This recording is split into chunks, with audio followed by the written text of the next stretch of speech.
Hi, it's Heather, and welcome to Adventures in Gardening. So I have a whole list of chores that I'm going to be doing today, and my list is probably bigger and longer than the day's length. As you can see behind me, the big freeze has happened for us, and we got a couple of frosts that really didn't do much damage. We rode the wave of fall much longer than we have in the last few years, and it was really a good season. Now the problem with that is I dragged my feet on getting some things done in the process of putting the garden to bed, saving some seeds, digging the potatoes, which we're going to try to do those today. I've got some wet seeds that are sitting on my potting bench I'm going to show you in a minute that need to be taken care of. And I will just go step by step, and I don't want to give you my whole list and then be like, oh, you shouldn't get much done. So on top of everything, I had to go get my eyes dilated this morning. So that's why I'm wearing my sunglasses, and I can't see. I'm blind. I really can't see. So that's going to be a little bit of a challenge. On my way out of the eye doctor's office, he's like, I don't know what you got to do today, but good luck with whatever that is. And I'm like, challenge accepted. Let's do it. Okay, so this is grosser than gross. This is really gross. I'm almost embarrassed to show anybody else how I do this, but I don't even know what that is. So yeah, I'm just gonna scoot that off. Scoot it away, all the way. I labeled these ahead of time. And so during the season, when I am super busy, I will literally just stash stuff for seed. And so this is eggplant. This is a Boston pickler cucumber. And these, I think that one is done, but this is Marketmore 76. Now I have a glove in my pocket, I think. Okay, so all right, this one's easy. I'm going to do this one first. So it's really soft. So cucumbers, the eggplant, I could be wrong, I'll research it later. I don't think eggplants are necessarily wet seed. I never have saved my own seeds for eggplant before. But cucumbers you will soak for probably 2 days or so to kind of soak that little sack that's around the seeds off before you save them. So I am just going to put this in is this the right jar? Yeah. I'm going to put that in there, and when we get inside, I'm just going to scoop it open with a knife or something and squeeze all the seeds out. So that way I don't have to worry about getting some of those seeds in there, because it's kind of important to me. It's super important to me because I sell these plants. I sell both of these kinds because they're my favorite. Now this one, now I will not be able to see this until the editing process, but there's probably like really gross stuff in here. All right, well, we're just gonna pick it up. Oh yeah. Now if you have a weak stomach, you're done for. Oh, good golly, I see that. I see something. Oh, okay, put your jar right there. Good idea. Okay. See if I can do this. Come on, buddy.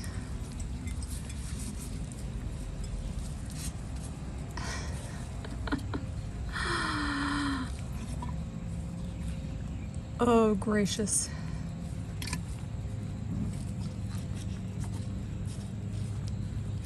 Now, you do not need to let it get like this. This is just because I just kept putting this job off. It'd be great if I could just lift it up. Or maybe if I had am I getting it in the jar? Oh, good. Okay. So I probably only sell, let's see, how many plants do I sell of cucumbers every year? Well, this was actually my first year, so I guess it's not a really good judge of doing the cucumbers. I did 2 trays of 72, I believe, of both kinds. So that's a lot of plants. Come on.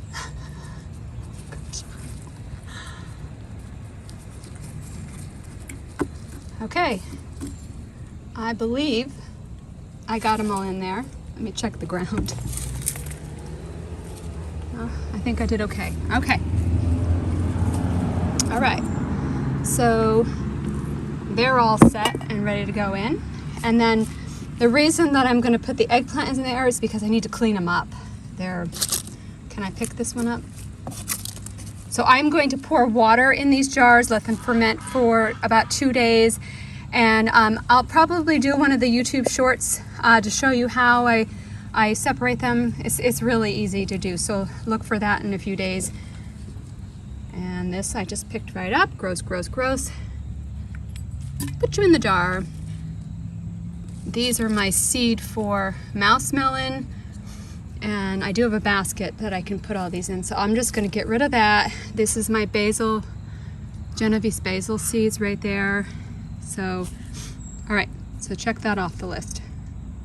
Okay, so I have this basket. I like the long square baskets when I'm doing this kind of like end of the season seed collecting. And I have my paper bags that I'll stand straight up in here and a marker. And I have scissors in my pocket. So right here, you see the amaranth? This is that hoppy red amaranth.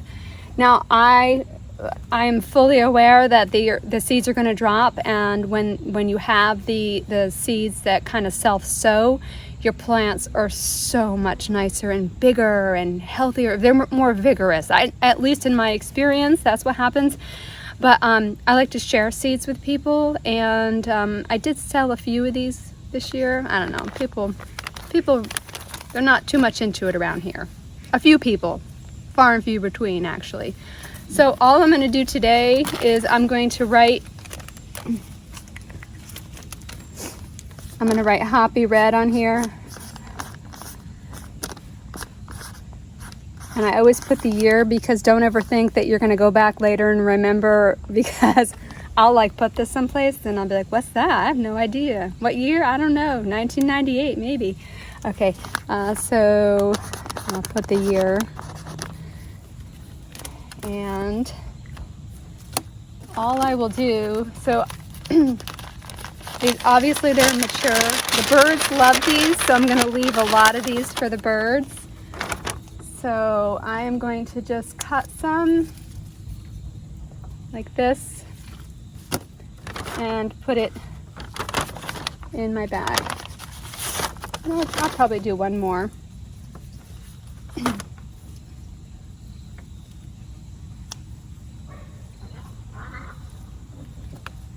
I gotta. All right, and I don't close these bags. I leave them open so that they've got good airflow. I won't ever use plastic when I'm doing any kind of collecting, because you know, then they could get funky if they moldy, mildewy. So that is the first one that I'm putting in here. And now I'm going to take my pepino melons, my mouse melons. Pepino, where did I get that from? I'm gonna. That's not this. I'm gonna take my cucamelons, my mouse melons, and I'm gonna put them in my basket so I don't forget about them. And now I'm gonna just take this basil.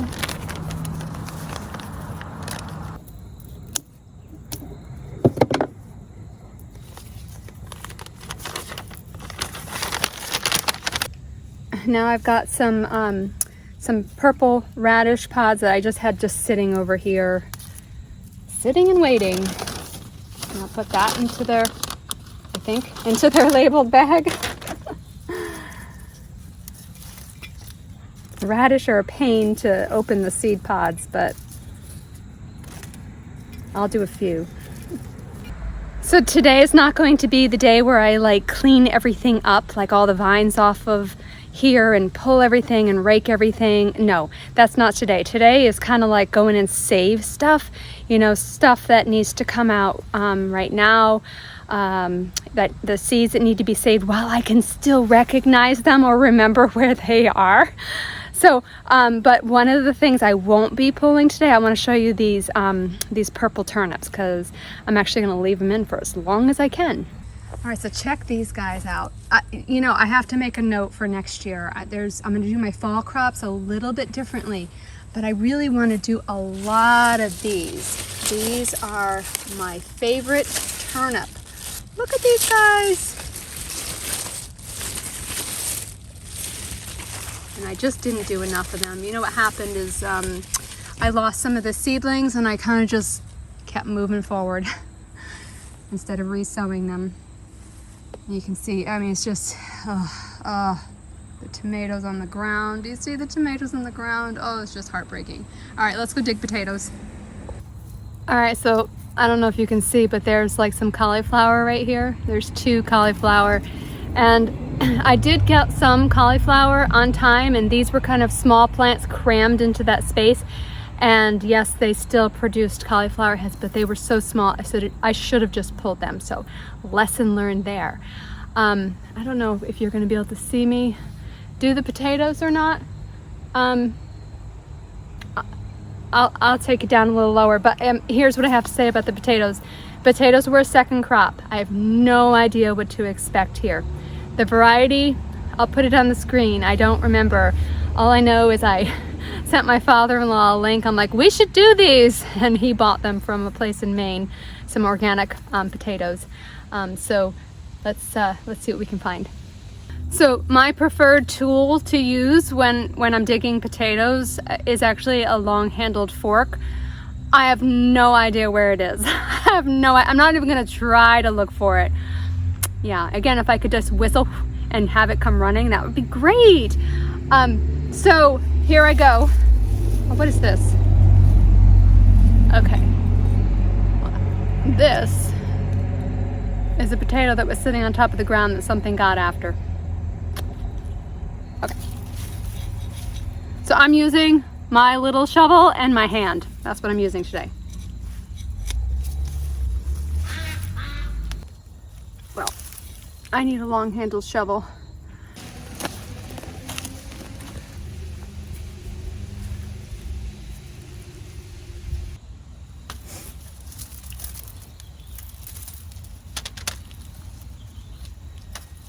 Okay, it was very clear that it was not enough time for these. I'm trying to think when I put them in. It was late. I want to say end of July, early August. They were early potatoes, early meaning they don't take that long, but each plant had 1 to 2 potatoes on it. So, and lots of tiny baby ones. So, but honestly, this is fine. It was just an experiment to see how it would work out. Let's go check the sweet potatoes now. There's 1 barrel of sweet potatoes. That is all I have. This is Connecticut. I'm always hopeful though. I'm always hopeful that I'm gonna get sweet potatoes, and I always just get a few sweet potatoes and I threw them in this barrel, and other than watering them, I didn't do anything. So we'll see if there is anything.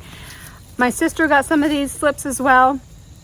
And the one takeaway from the previous year that we said we were going to do, that I tried to do, is put more slips in every container. So I put, let's see, 1, 2, 3, 4, 5, 6.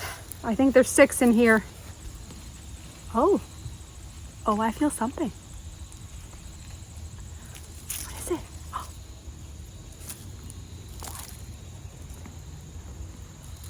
Oh, look at this.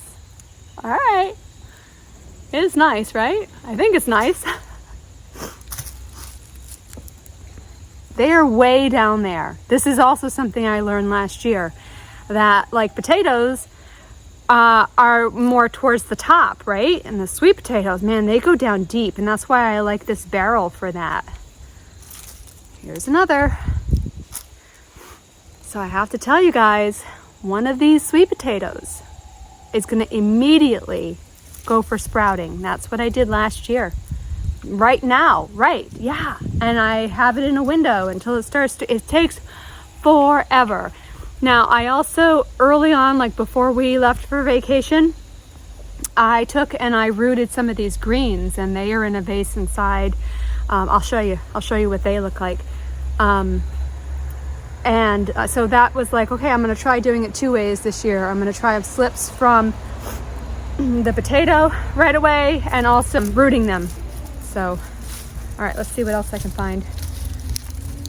So that was from one slip. I got three. When I tell you they're way down there, what is this, a foot? About a foot? I'm trying not to break them. Come on. Here's a long one.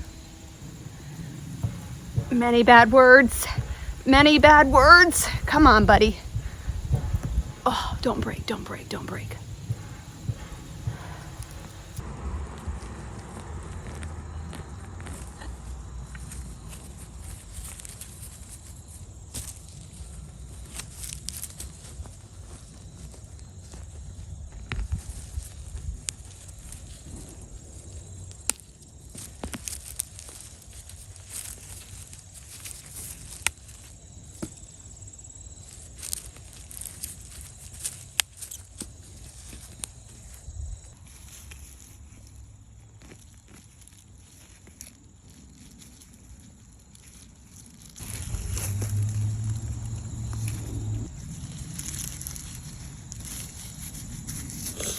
So in case anybody's wondering what I grew these sweet potatoes in, this is like a galvanized bucket.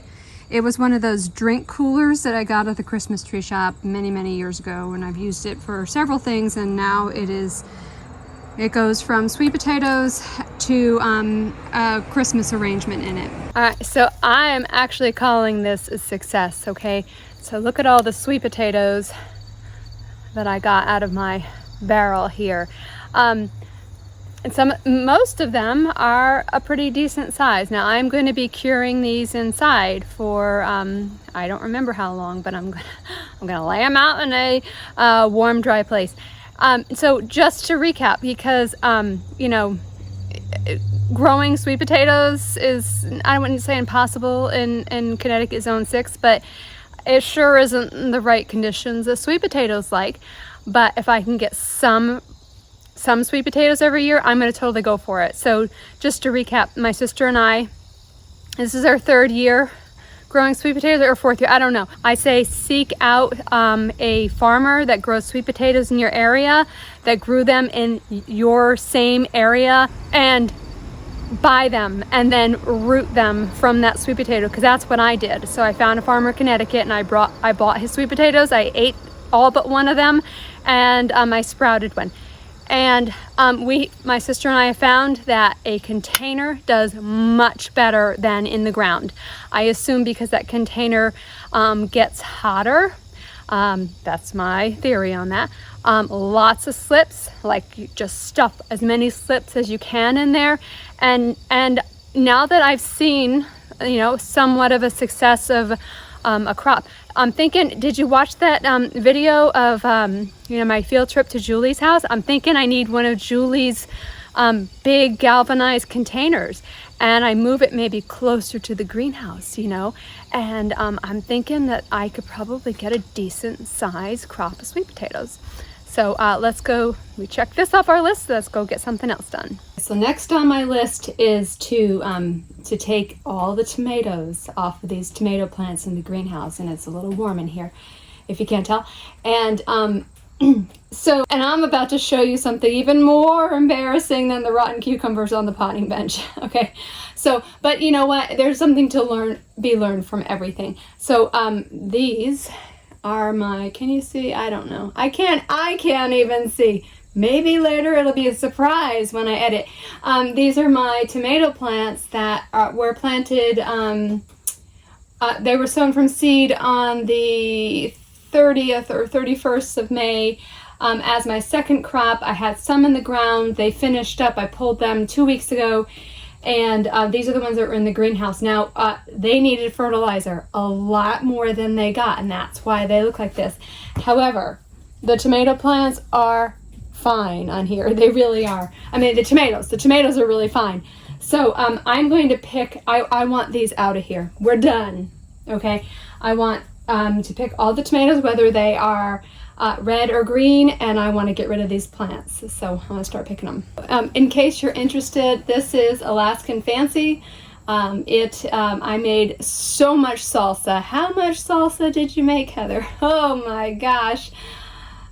I think I did 52 pints of salsa. That's 1 jar a week for a year. Of course, we'll use more than that. But I like to, I'm gonna turn you, I like to cut them off and keep the stem in. Some of them are not any good here, and that's fine too.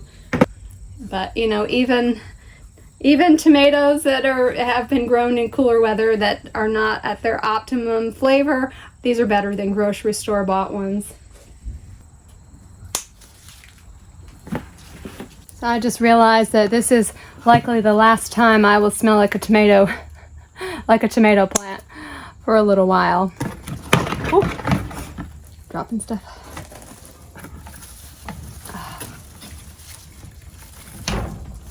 These suckers get so heavy with tomatoes that I just let them lay on the benches through the summer.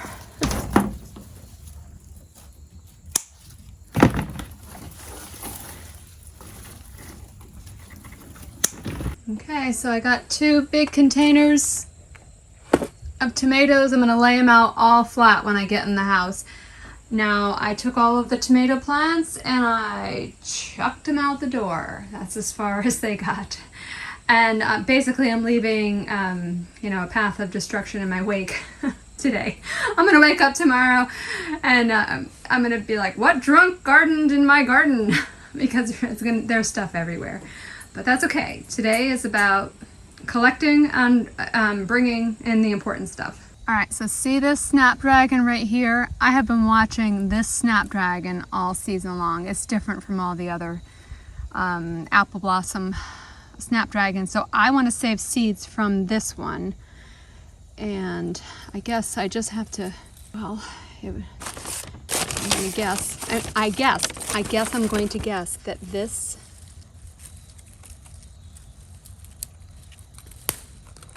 I'll put this in the bag.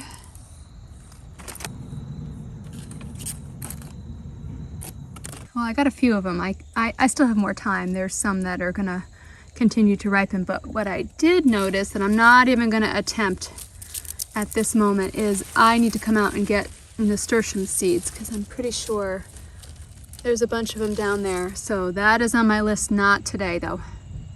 Right, so these are the seeds for the cardinal climber. So I'm going to pop a couple of these off because I really enjoyed this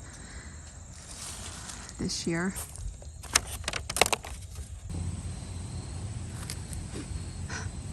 Those 2. Oh my gosh. He is mean to his sister. Mr. Peanut! That's his I don't care face. Why you gotta be a mean boy?